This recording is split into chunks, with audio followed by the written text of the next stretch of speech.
Bonjour et bienvenue à Virage Vert. Aujourd'hui, nous parlons de commerce équitable. Mais pour ce faire, nous rencontrerons Maude Fodor, qui a parti une entreprise qui s'appelle Pachamama et qui importe des mitaines, des tuques et des foulards du Pérou faits par l'artisanat. Nous irons aussi rencontrer M. Claude Bélanger du marché du commerce équitable de la Polybelle de Belleuil.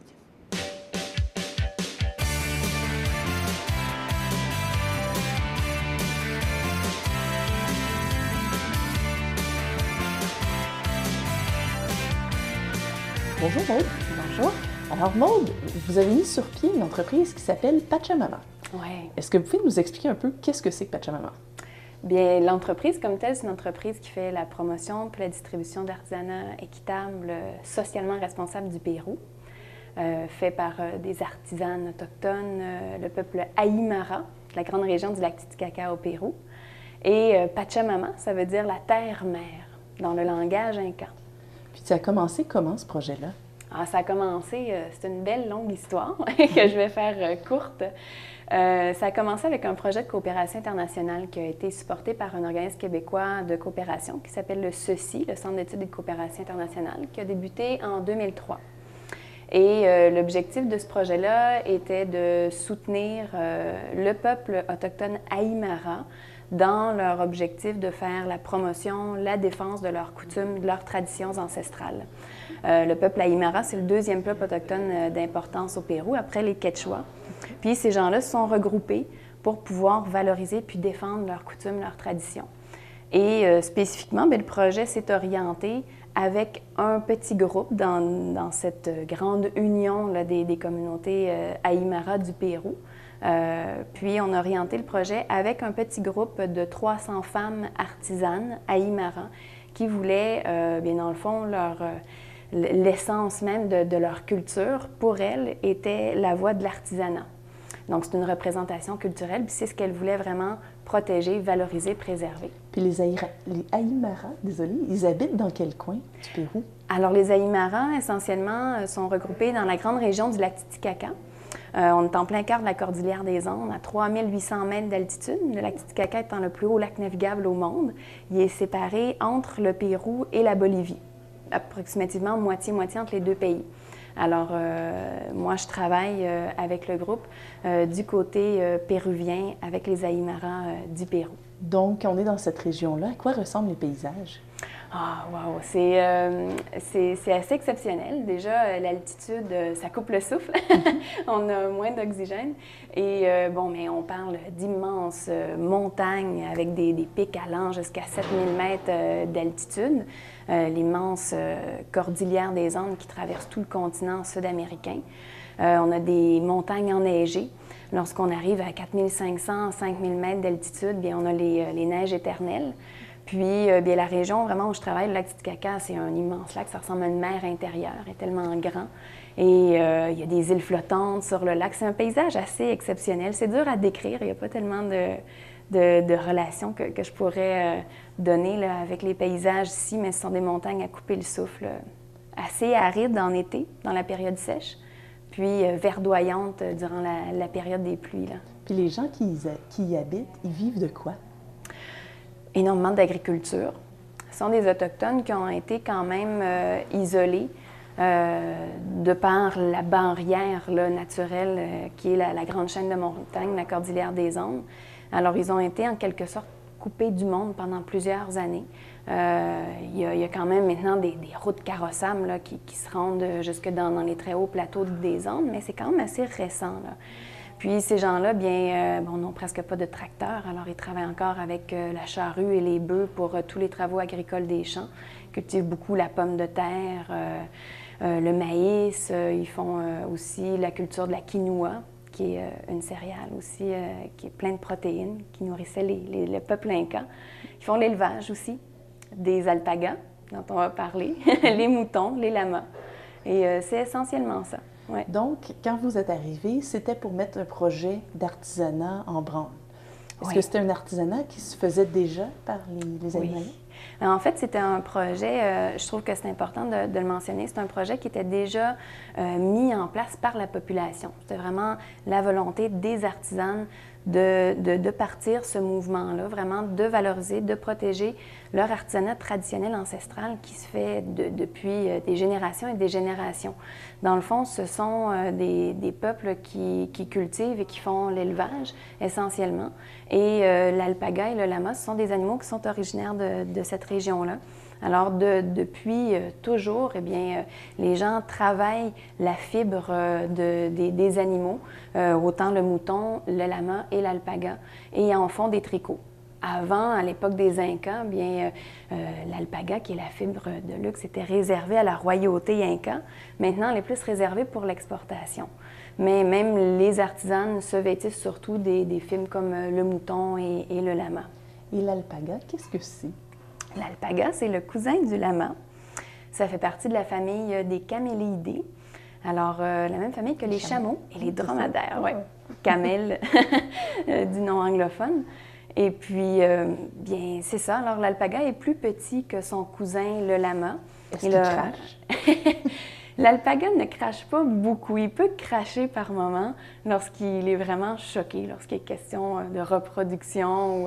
Mais c'est un animal qui est quand même, qui a un tempérament assez calme. On dit souvent qu'il a le tempérament aussi doux que sa fibre, qui est une fibre exceptionnellement douce, là, plus douce que considérée comme le cachemire sur les marchés internationaux. C'est vraiment une fibre de qualité exceptionnelle. Puis, bien, l'alpaga, c'est ça, est originaire des hauts plateaux, alors des altitudes. On le retrouve habituellement à plus de 3500 mètres d'altitude. Mais maintenant, il y a des élevages partout à travers le monde d'alpaga. Il y en a même ici au Québec, au Japon, en Australie, beaucoup aux États-Unis. Ouais. Et donc, les communautés là-bas, qu'est-ce qu'elles font? Comment est-ce qu'elles font l'élevage de l'alpaga? Puis qu'est-ce qu'elles font avec la laine par la suite? Bien, pour expliquer un petit peu toutes les étapes de production, bien, les animaux sont élevés dans la nature, dans les hauts plateaux des Andes, par les artisanes, souvent avec qui je travaille, qui ont elles-mêmes des troupeaux d'alpaga ou dans leur famille ou dans le village. Souvent, bien, il va y avoir des alpagas, un petit troupeau d'alpagas avec quelques moutons, quelques lamas pour porter les charges. Alors, il y a plusieurs animaux. Ce n'est pas des gros élevages industriels, du moins pas avec les artisans avec qui je travaille, qui vivent plus dans des petites communautés. Et ensuite, bien, il y a une tonte une fois par année, et un petit peu comme la fibre de mouton. Alors, on tond la laine. Ensuite, elle est cardée, donc démêlée, triée, enlever les grosses impuretés, la paille, tout ça. La fibre est filée à la main sur un petit fuseau qui est l'ancêtre du rouet. Et ensuite, bien, c'est tricoté à la main avec des aiguilles à tricoter, tout simplement. Puis là, dans tous les produits que vous avez, vous me disiez que toutes les couleurs sont des couleurs naturelles. Il y a combien de couleurs chez l'alpaga? C'est assez impressionnant, hein? C'est ce que la nature peut nous offrir. Il y a 24 teintes naturelles de poils. Alors vraiment, toutes les couleurs qu'on voit des produits sont les couleurs naturelles. Il n'y a aucune teinture qui a été utilisée. Alors on passe vraiment autant du blanc en allant jusqu'au noir avec tous les tons de gris, de brun, de couleur caramel, aussi même une couleur assez exceptionnelle qui est le gris rose, qui a vraiment une teinte assez particulière. Alors vraiment, la nature nous offre toutes ces belles couleurs-là. On n'a même pas besoin de teindre la fibre. Puis, vous, qu'est-ce que vous faites avec Pachamama? C'est-à-dire que là, maintenant, les femmes, elles font les produits, mais votre rôle là-dedans, c'est quoi? Bien, moi, essentiellement, mon rôle, c'est de faire la relation entre le Pérou et le Québec ici, parce que je me charge de la commercialisation des produits de l'artisanat équitable, des tricots, ici au Québec. Je le faisais à temps plein dans les festivals, les foires, pour faire la vente directe au public. Maintenant, je travaille plus avec les éleveurs d'alpaga au Québec qui ont une petite boutique et qui font la commercialisation eux-mêmes dans leur petite boutique directement à la ferme.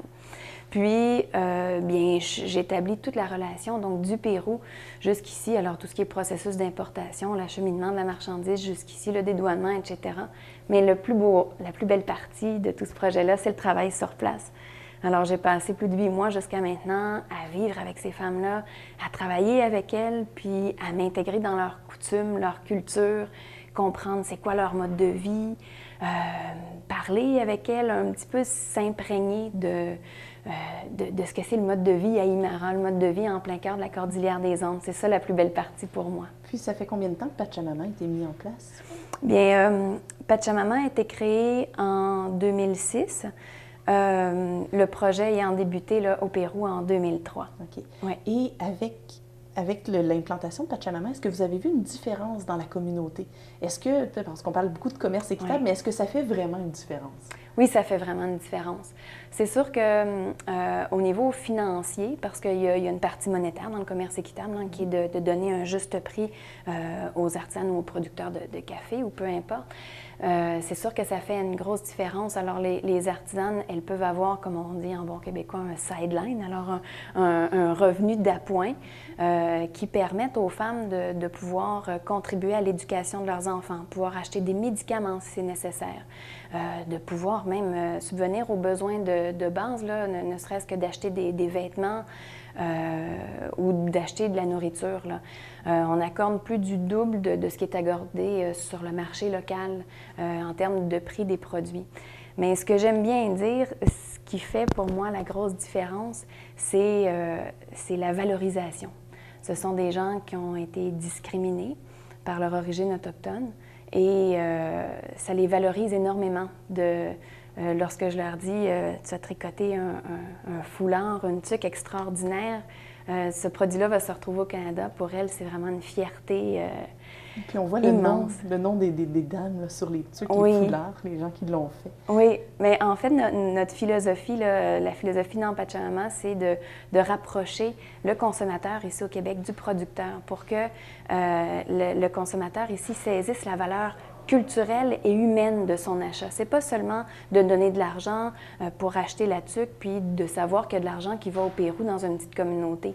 C'est aussi beaucoup de conscientiser tout le travail qu'il y a derrière puis que ça fait partie de coutumes, de traditions ancestrales puis que ça les valorise. Ça permet de préserver ça. Alors, ici au Québec, où est-ce qu'on peut se procurer des tuques et des mitaines et des produits de Pachamama? Bien, tout près, dans la vallée du Richelieu, il y a l'école secondaire Polybelle, qui a le magasin du Monde, qui est maintenant ouvert au public. Là. Alors, directement à l'école secondaire, on peut se procurer plusieurs de ces beaux produits-là et chez plusieurs éleveurs d'alpagas. Alors, juste à m'écrire par email et puis je vais pouvoir vous mettre en contact avec les éleveurs les plus près de chez vous. Parfois, je fais des activités de vente directe, par exemple au Presse Café de Mont-Saint-Hilaire et je fais de la publicité au niveau régional. Bien, merci beaucoup, Maude. Ça fait plaisir. Merci. Oui, parce que mon meilleur ami fait partie de Amnesty International, puis tout ça, puis lui, il fait bien des affaires pour ça. Et j'achète mon thé équitable et mon chocolat pour pouvoir l'encourager. Et quand que je pense aux petits-enfants, pour de vrai, là, je niaise pas, quand je pense aux petits-enfants en Afrique, puis tout ça, moi, j'ai envie de pleurer. Là, je me dis, Steph, sois gentil, sois équitable, puis essaie de faire des bonnes actions pour l'environnement et les petits-enfants en Afrique. Mon Dieu, quand que je passe devant les stands du cégep, j'en achète. Ou sinon, je suis pas vraiment porté à acheter des produits équitables. Je sais pas pourquoi. Peut-être qu'il y a peut-être pas assez de publicité ou quelque chose du genre, mais ouais, c'est cher aussi. Oui, je trouve ça cher. Je consomme pas vraiment équitable. C'est plus dur d'avoir de la nourriture équitable en tant que telle. Là. Même au cégep, c'est souvent des barres de chocolat non équitables, etc. Là, je sais qu'il y a un projet pour rentrer, avoir du chocolat, etc. Mais c'est pas vraiment accessible alors. Oui, ben je suis une accro de chocolat, donc équitable, une accro du café équitable. Je l'achète des fois au cas. Mais mon ancien cégep, ici, je suis pas vraiment familiarisée avec la coop cégep, mais mon ancien cégep, notre coop au cégep offrait des produits équitables, comme le café, le chocolat, des pâtes aussi. Donc, oui, puis je travaille chez le marché L'Aubla, puis on offre dans la partie produits naturels les produits équitables. Lorsqu'on parle de commerce équitable, on pense souvent au thé, au café et aux épices. Claude Bélanger, responsable de la vie communautaire de Polybelle à Belleuil, ainsi que plusieurs étudiants, ont mis en place un commerce qui fait la promotion de ces différents produits. Allons donc les rencontrer.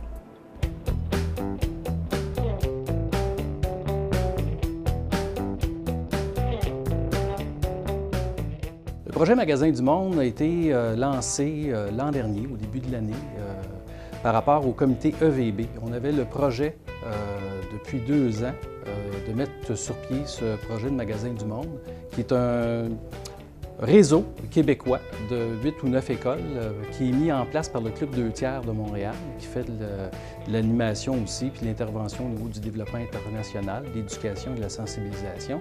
Et on a fait la demande de pouvoir avoir à Polybel le magasin du monde comme tel. Alors, c'est une formation qui est donnée aux élèves, en même temps qu'il y a la mise en place du magasin comme tel pour la vente des produits équitables. Généralement, les produits viennent du Sud, évidemment, dans les pays et des partenaires venant du Sud. Les coopératives, soit d'Asie, parce que le riz vient d'Asie. On a le thé qui vient de certains pays du Sud-Est asiatique. On a le café qui vient du Costa Rica, de la Bolivie, du Pérou.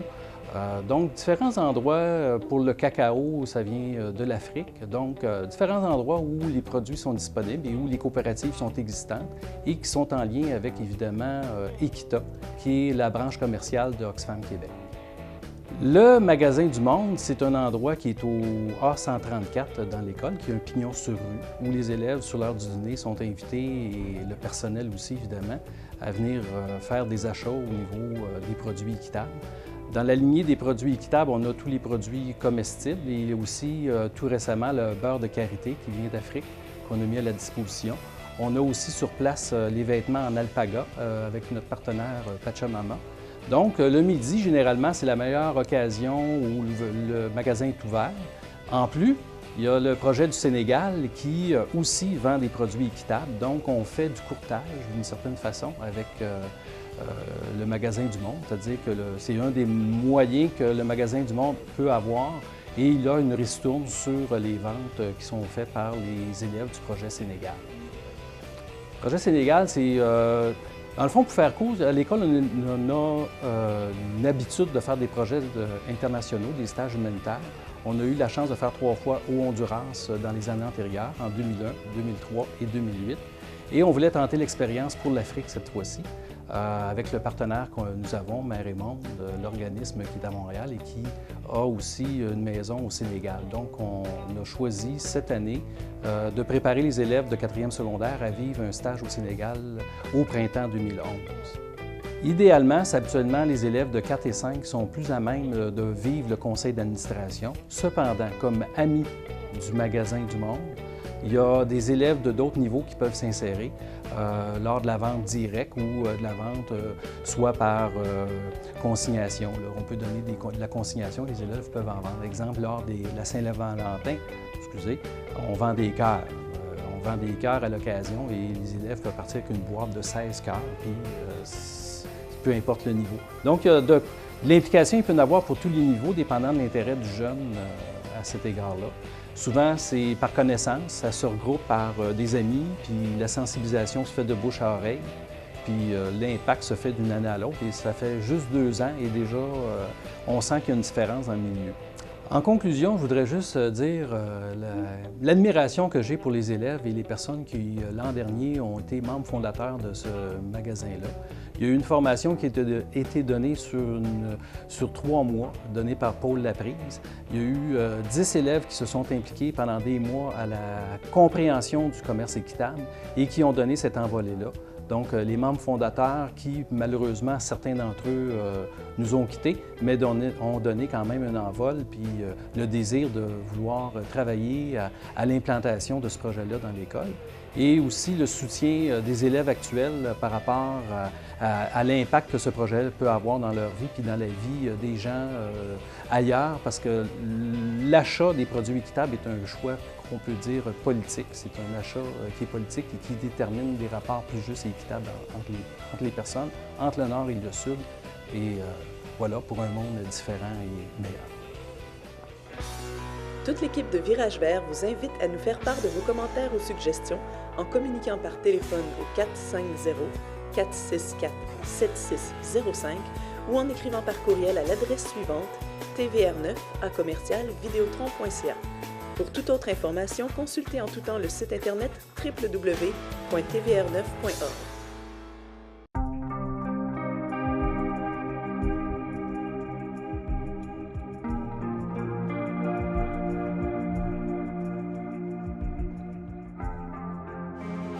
On en entend de plus en plus parler. Nos choix de consommation vont avoir un impact direct sur l'environnement. Donc, on va tous chercher à poser des gestes concrets pour diminuer ces impacts-là, mais on ne pense pas souvent, par contre, aux impacts qu'on a sur les travailleurs et les producteurs qui travaillent dans d'autres pays pour nous acheminer ces produits-là. On va de plus en plus entendre parler des droits des travailleurs qui sont bafoués ou encore de l'environnement qui va être victime de certaines pratiques pour que les coûts de production soient le moins coûteux possible. Donc maintenant, on a des alternatives qui s'offrent à nous pour consommer de façon plus responsable au niveau social. Ce choix-là peut être, entre autres, le commerce équitable. Le commerce équitable, en fait, c'est quoi? Ça va être d'assurer une commercialisation entre les pays du Nord et du Sud qui va aller en respect avec les travailleurs et les producteurs de ces pays-là. Donc, ils vont répondre à plusieurs critères, dont, entre autres, celui d'acheter directement des producteurs.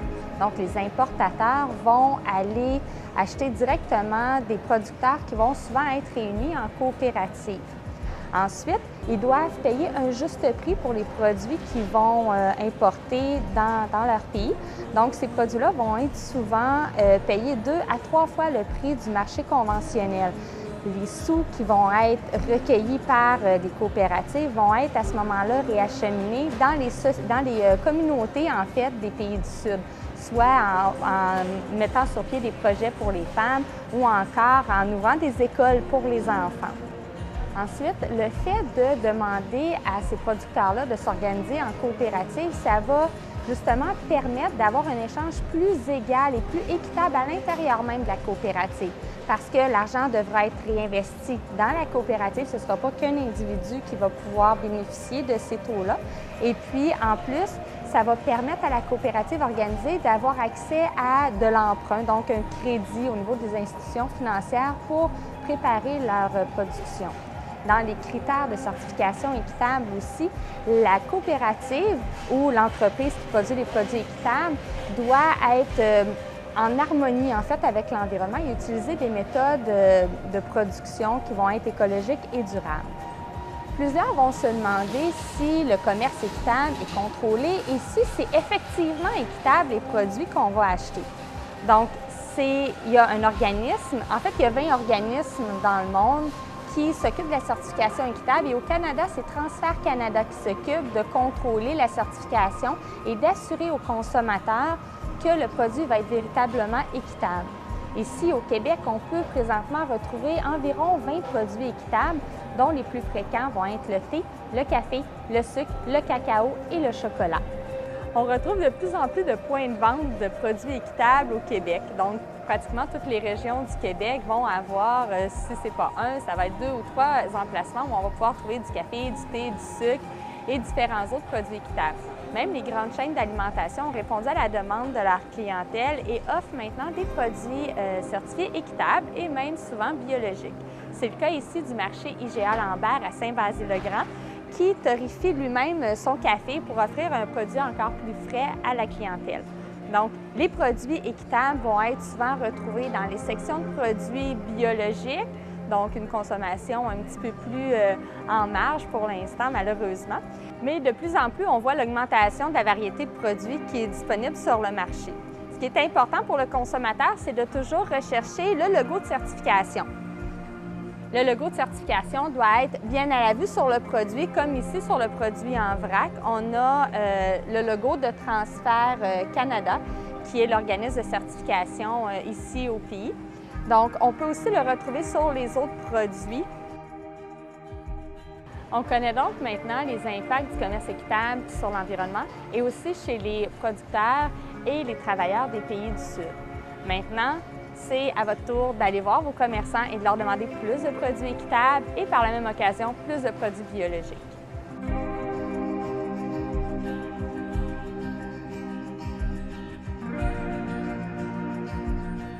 Donc, on a survolé brièvement le fait que le commerce équitable soit vraiment un avantage au niveau économique pour les producteurs et les travailleurs des pays du Sud, mais l'impact est aussi au niveau environnemental. Pourquoi? Parce que le commerce équitable va demander à ces producteurs-là de le faire avec une conscience environnementale et une vision plus durable de leur mode d'exploitation. Sur les produits équitables, on va souvent retrouver la mention aussi de produits biologiques. Donc, ils vont se conformer à des règles encore plus sévères, mais qui vont leur apporter un prix encore plus élevé pour leurs produits. L'agriculture biologique a le même impact dans ces pays-là qu'ici. Donc, on ne contribue pas à l'appauvrissement des terres, on favorise aussi la santé des gens. Parce que vous savez, quand on regarde au niveau des plantations, exemple de bananes dans les pays du Sud, ça se fait avec énormément de pesticides. La banane est un fruit qui est très difficile à cultiver de façon biologique. Donc, il y a un épandage qui est fait sur les plantations. Et donc, même si les familles et les enfants vivent dans ces plantations-là, ils sont en contact direct avec les contaminants et les pesticides. Donc, en encourageant le commerce équitable, on encourage aussi ces coopératives-là à s'organiser pour avoir dans le fond, une qualité de vie qui est encore meilleure pour eux et pour leurs enfants. Mais le fait qu'un produit équitable soit biologique ne veut pas dire que le produit biologique va aussi être équitable. Donc souvent, on peut importer des produits qui vont être certifiés biologiques, mais pour lesquels les producteurs n'auront pas eu un juste prix. Pour la simple et bonne raison que ça va avoir été contrôlé par une multinationale ou un propriétaire qui va s'en mettre plein les poches, mais le producteur en bout de ligne n'aura rien de plus pour son travail. C'est ce qui termine notre épisode sur le commerce équitable. Au lendemain de la rencontre de Copenhague sur les changements climatiques, pour le prochain épisode, nous irons parler de pollution de l'air ici en Montérégie. D'ici là, je vous invite à prendre le virage vert.